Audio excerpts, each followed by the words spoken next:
Today, when I was giving my sermon, my homily, we had a reading from Luke's Gospel about Zacchaeus. You remember the story of Zacchaeus? He was a slight man who couldn't see Jesus as he traveled towards Jerusalem through Jericho.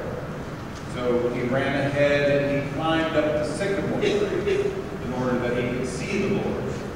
Now that's a wonderful story, but it's kind of out of place because Zacchaeus was one of the wealthiest men in town. He was a tax collector, the resident tax collector.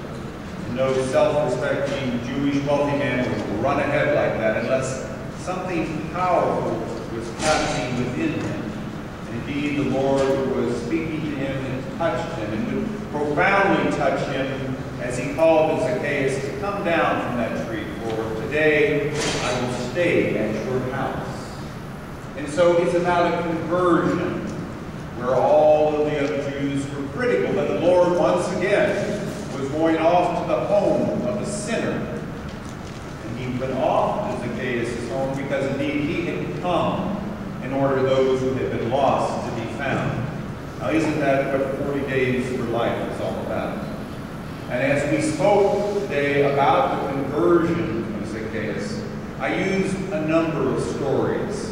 A couple of the stories about the babies who were saved. Because indeed, each of us who participated in 40 days were instruments of the Lord. We were those sharpened instruments, whether we realized it or not, that touched the hearts of another, who recognized in us someone who was willing to witness, to testify to the gospel of life. And so as I shared with the people gathered in the congregation about the fact that Shannon indeed had decided to bear her child and told that story, and the other story that was just related to you by Nikki about the woman in the spring who had seen us gathered and who had decided that her child would be born, and 18 days ago, indeed, that child was born. Those are the conversions, and those are the fruits that result from those conversions.